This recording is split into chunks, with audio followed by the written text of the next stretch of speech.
important decisions of your lives. This book is not about making that decision. It is about preparing for a great sex life in marriage once you have chosen each other as lifetime partners.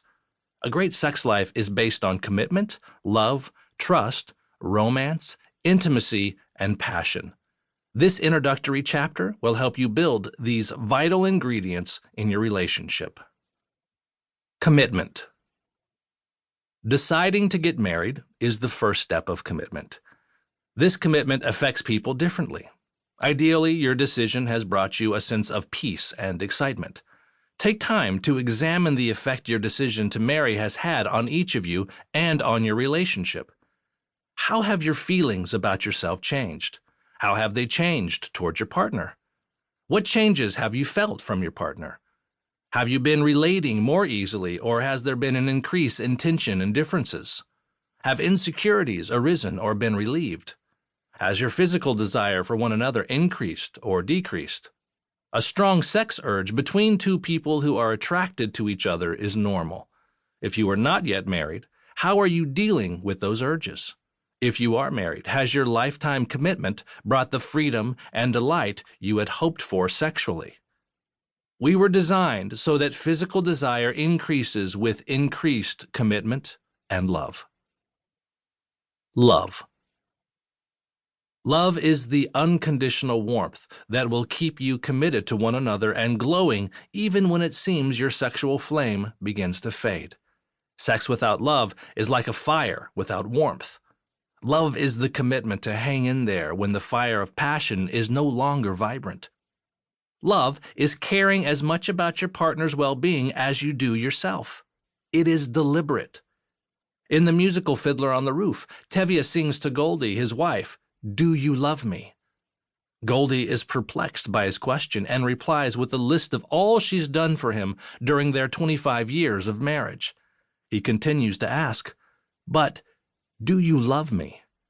She adds to the list and finally sings, after 25 years, "I suppose I do." The question of love is one we hear frequently in our office.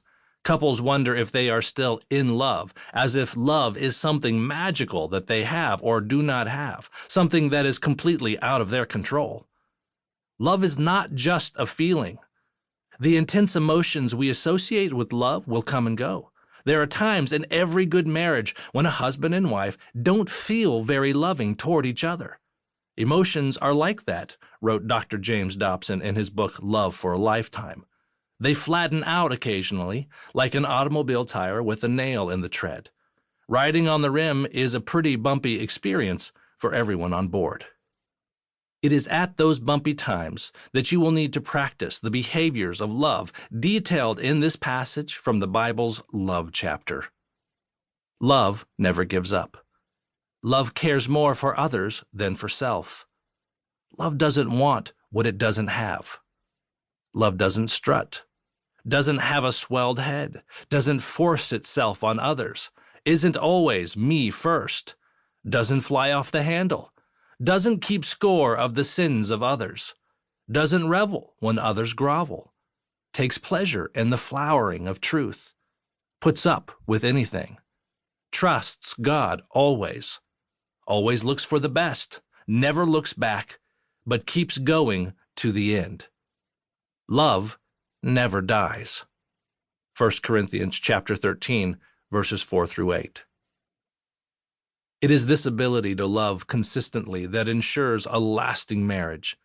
The capacity to love and to be lovable was learned in your childhood home by how your parents interacted with each other.